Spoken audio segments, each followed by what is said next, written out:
First part में हमने पढ़ा था, पदों के बारे में समझ लिया था। अब हम समझ रहे बहुपद के बारे में कि बहुपद क्या होता है। बहुपद क्या होता है, जैसे दो एक या एक से अधिक पदों के योग को हम क्या कहेंगे, बहुपद कहेंगे। ठीक है, 5y + 3x², 3x², है ना, ये क्या है, बहुपद है। इसे कैसे 7x² + x, ये भी क्या है, बहुपद है। क्यों बहुपद है, क्योंकि इसमें जो प्रतीक चिन्ह, दोनों पदों में प्रतीक चिन्ह दे रखा है वो पूर्ण दे रखा है, उसकी घात है वो पूर्ण दे रखी है। जैसे y की घात 1 जो कि पूर्ण है, x की घात 2 है वो भी पूर्ण है। यहाँ पे x की घात 2 दे रखी है वो भी पूर्ण है, और x की घात 1 है वो भी पूर्ण है। इसका मतलब जो दो पद है, दोनों पदों का योग है, इसका मतलब ये क्या है, बहुपद है। और एग्जाम्पल के तौर पे अपन बात कर लेते हैं, जैसे 4y² + 3। ठीक है, इसमें भी दो पद दे रखे हैं, और यहाँ पे दोनों पदों में जो प्रतीक चिन्ह है उनकी घात है वो 2 दे रखी है, सॉरी पूर्ण दे रखी है। ठीक है, इसमें घात 2 है वो पूर्ण है। अब यहाँ पे ये है ना वास्तविक संख्या, मतलब अचर संख्या है ना, अचर पद है। अब अचर पद है, यहाँ पे y की घात क्या है, 0 है। वो y की घात 0 का मान हमेशा क्या होगा, मतलब किसी भी संख्या की घात अगर 0 हो तो उसका मान हमेशा क्या होता है, 1 होता है। इसका मतलब क्या है कि यहाँ पे 4y² + 3 गुणे में 1 था, और 1 की जगह हमने क्या लिखा है, 1 की जगह अगेन किया, 1 की जगह हमने क्या लिखा है, 4y² + 3 y की घात 0। इसका मतलब देखो, दोनों पदों में प्रतीक चिन्ह y दे रखा है, और y की घात यहाँ पे 0 है, और जो कि पूर्ण है, और y की घात यहाँ पे 2 दे रखी है, ये भी एक पूर्ण है। ठीक है, इसी का नेक्स्ट एग्जांपल देखिए अपन, 4x³ + 4x - 3x² + 7। अब ये एक क्षर में बहुपद दे रखा है पूरा का पूरा। यहाँ पे देखेंगे x की घात कितनी है, 3 है, x की घात यहाँ पे 1 है, x की घात 2 है, और यहाँ पे x की घात 0 है। इसका मतलब सबकी घात है वो पूर्ण दे रखी है, इसका मतलब ये भी एक बहुपद है। इसी तरीके से अगर नेक्स्ट देखें, जैसे 5y² + 3 √x में दे रखा है। ठीक है ना, इसमें दो पद दे रखे हैं, सॉरी दो पद नहीं दे रखे, दो व्यंजक दे रखे हैं, दोनों व्यंजकों का योग दे रखा है। तो उसमें हमें पहचानना है ना, सबसे पहले तो हम पहचानेंगे कौन सा पद है ना। तो y की घात, ये जो इस व्यंजक में जो प्रतीक चिन्ह y दे रखा है, इसकी घात 2 है, और 2 है वो पूर्ण है। अब ये जो प्रतीक चिन्ह है, इस व्यंजक में प्रतीक चिन्ह x दे रखा है, और x की जो घात है, रूट का मतलब रूट का मतलब क्या होता है, किसी भी संख्या का मतलब रूट है, इसका मतलब उसकी घात हाफ है, मतलब आधी है। ठीक है ना, तो x की घात 1/2 है, जो कि 1/2 है वो पूर्ण नहीं है, परिमेय संख्या है।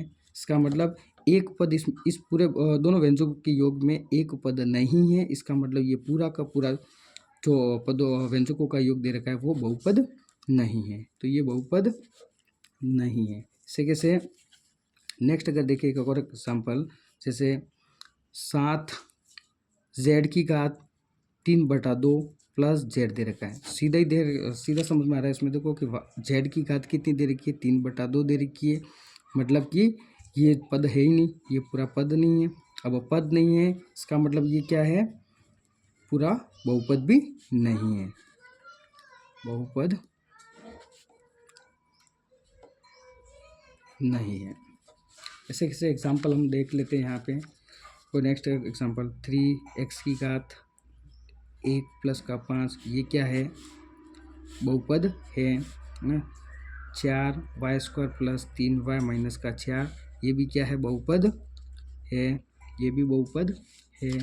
√5 t + t², इसमें देखेंगे यहाँ पे √5 दे रखा, जो वास्तविक संख्या में √5 है। ठीक है ना, यहाँ पे जो प्रतीक चिन्ह है उसकी t की घात 1 दे रखी है, और t की घात 2, प्रतीक चिन्ह की घात है वो पूर्ण है। इसका मतलब ये भी एक बहुपद है। यहाँ पे y + का y² + 3 ना, इस व्यंजक में देखिए अपन, तो ये वाला ना y की घात जो √ में y दे रखा है, इसका मतलब y की घात है वो आती है, इसका मतलब ये बहुपद नहीं है, बहुपद नहीं है। एक पॉइंट है, आप विशेष करके थोड़ा ध्यान रखना हमेशा, कि किसी भी संख्या की, मतलब कोई भी संख्या आपको दे रखी है, उसकी घात अगर 0 दे रखी है, उसकी घात अगर 0 दे रखी है, तो उसका मान हमेशा क्या होगा, 1 होगा। मतलब कि किसी भी संख्या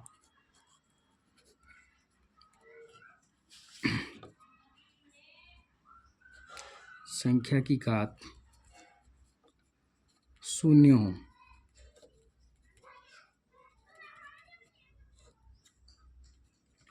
मान 1 होगा।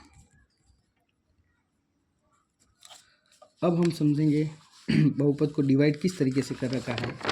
सबसे पहले पदों के आधार पर बहुपद,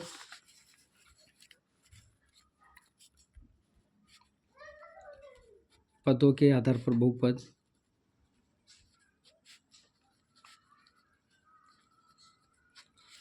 पदों के आधार पर बहुपद। पदों के आधार पर बहुपद कैसे होंगे तो समझ लेते हैं।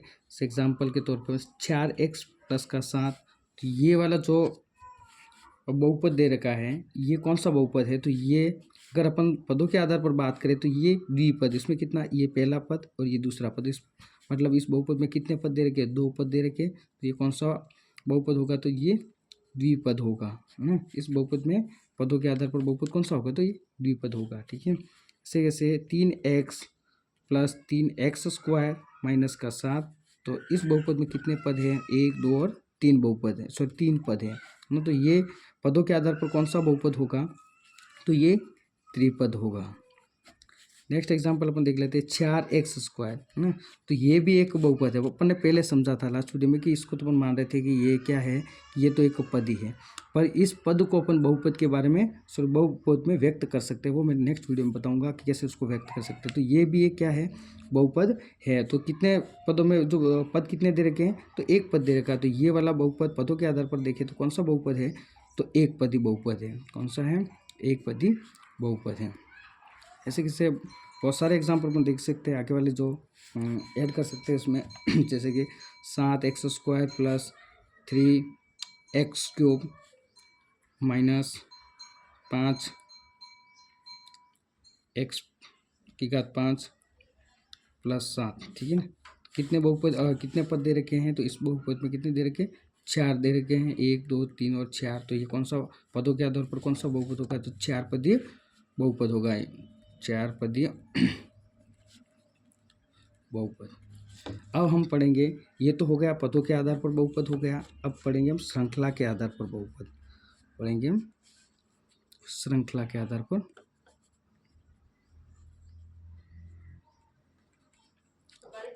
श्रृंखला के आधार पर बहुपद।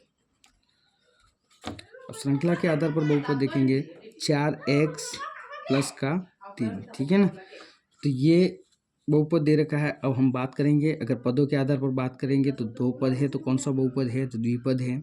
अब श्रृंखला के आधार पर बात करेंगे तो श्रृंखला के आधार पर कौन सा बहुपद है, ठीक है ना। तो श्रृंखला क्या होती है, सबसे पहले मैं बता देता हूँ। श्रृंखला जैसे कि कोई भी प्रतीक चिन्ह है, उन पदों में प्रतीक चिन्ह को अपन देखेंगे ना, प्रतीक चिन्हों की घात क्या है, कैसे दे रखी है। श्रृंखला इस तरीके से होगी, जैसे x की घात 0, x की घात 1, x की घात 2, x की घात 3, x की घात 4 और x की घात 5 डैश डैश x की घात n। ये एक पूरी श्रृंखला है ना। पदों में मतलब पदों का योग होगा, पदों के योग में जो प्रतीक चिन्ह उनकी घातों का, है ना, घातें दे रखी है, वो n तक टर्म दे रखी है। तो ये इस तरीके से श्रृंखला होगी, ठीक है ना। तो ना इसको इस तरीके से अपन श्रृंखला के आधार पर पदों को कैसे सॉरी बहुपदों को कैसे जानेंगे, ठीक है। जैसे अगर देखेंगे तो ये यहाँ पे अगर पद यहाँ तक ही दे रखा है, हमें x की घात 0 तक ही दे रखा है, तो कौन सा बहुपद है, तो ये शून्य बहुपद होगा। नेक्स्ट आगे देखेंगे तो यहाँ तक दे रखा है, x की घात 1 दे रखी है, तो कौन सा होगा, रैखिक होगा। वजह से मैं एग्जाम्पल नोट करता हूँ तो समझ में आ जाएगा।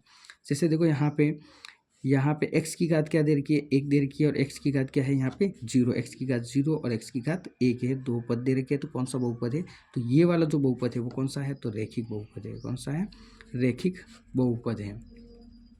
इसी तरीके से अपन नेक्स्ट देखेंगे, जैसे 2y² प्लस 5y माइनस का 3 दे रखा है, तो ये श्रृंखला के आधार पर कौन सा बहुपद है, तो यहाँ पे हम देखेंगे तो y की घात कितनी दे रखी है, यहाँ पे कोई नहीं है, गुणे में क्या है, अपन पहले सबसे पहले मान लेते हैं गुणे में क्या है, 1 है, और अपन को पता है क्या पता है कि y की घात जब 0 हो तो उसका मान क्या होगा।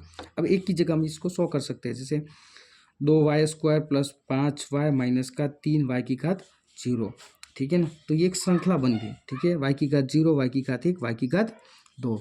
तो अब श्रृंखला के आधार पर अपन देखें तो ये कौन सा बहुपद है, श्रृंखला के आधार पर उसका अधिकतम घात कितनी दे रखी है, 2 है। उस घात से पहचानेंगे, उसकी घात क्या है, घात से अपन पहचानेंगे, ठीक है ना। तो ये वाला जो बहुपद दे रखा है वो कौन सा है, द्विघात बहुपद है, द्विघात बहुपद है। इसी तरीके से नेक्स्ट अपन ले लेते हैं, जैसे 7x³ minus 5x² plus 3x plus का 6, वही बता दिया। यहाँ पे श्रृंखला के अपन नोट कर लेंगे, तो यहाँ x की घात 1 है और x की घात यहाँ पे 0 है ना। और अपन पदों के आधार पर अगर बात करें तो कौन सा बहुपद है, पदों के आधार पर 4 पदीय बहुपद है, और श्रृंखला के आधार पर बात करें तो x की घात 0, 1, 2 और 3 है, मतलब कौन सा त्रिघातीय बहुपद होगा। श्रृंखला के आधार पर बात करें तो कौन सा बहुपद है, ये त्रिघातीय बहुपद है, त्रिघात बहुपद, ठीक है।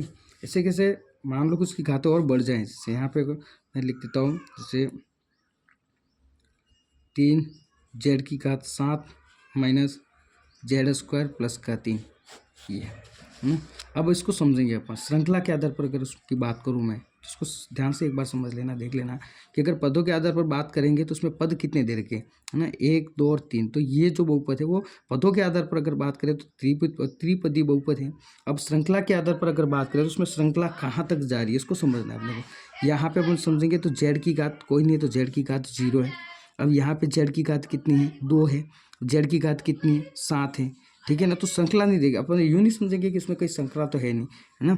वो मैं आगे नेक्स्ट वाले वीडियो में बताऊंगा उसको पूरा, है ना, किस तरीके से अपन उसको पूरा बहुपद में अपन लिख सकते हैं श्रृंखला के आधार पर। यहाँ पे है ना, मान लो इसमें एक बार उसको नोट कर ही लेता हूँ, 3z की घात 7 है ना, प्लस 0 z की घात 6 प्लस 0 z की घात 5 प्लस 0 डॉट z की घात 4 प्लस 0 डॉट z की घात 3 प्लस यहाँ पे है सॉरी माइनस z² है प्लस ना 0 z की घात 1 और प्लस में 3 और z की घात यहाँ पे 0 हो जाएगी, ठीक है ना। अब यहाँ पे उसमें वापस समझा देते हैं उसको, यहाँ पे समझ लेना कि 7 3 z की घात 7 हो गई, ठीक है। अब 0 z की घात 6 है, 0 का गुणा z से अपन करवाएंगे तो ये पूरा का पूरा क्या हो जाएगा, अपन 0 हो गया। ये वाला पद क्या हो जाएगा, 0 का गुणा इससे होगा, मतलब 0 का गुणा किसी भी संख्या से आप करवा दो, ठीक है ना, तो वो पूरा मान क्या हो जाएगा, 0 हो जाएगा। तो ये भी 0, इसका गुणा उससे हो जाएगा 0, इसका गुणा इससे हो गया, तो ये भी 0, इसका गुणा ना, ये तो दे रखा है माइनस, और उसके साथ में गुणे में कोई नहीं है, कोई ना कोई वैल्यू है यहाँ पे, है ना, तो उसके गुणे में 1 है, अपन मान लेते, ठीक है ना, 1 है। तो माइनस का z² प्लस 0 का गुणा z1 से या z की घात 1 से करा, तो ये भी 0 और प्लस का 3, ठीक है। अब वापस अगर देख लेंगे तो 0 को हटा दो वापस, तो 3z की घात 7 पूरा 0 0 लिखने की जरूरत नहीं, माइनस z² है ना, और प्लस का 3 वापस आ गया ये, है ना। तो ऐसे अपन श्रृंखला के आधार पर इस बहुपद को अपन नोट कर सकते हैं या लिख सकते हैं, ठीक है ना। यहाँ पे अब गुणांकों के वो आगे वाले में बताऊंगा वीडियो में कि गुणांक क्या हो गए, ठीक है ना।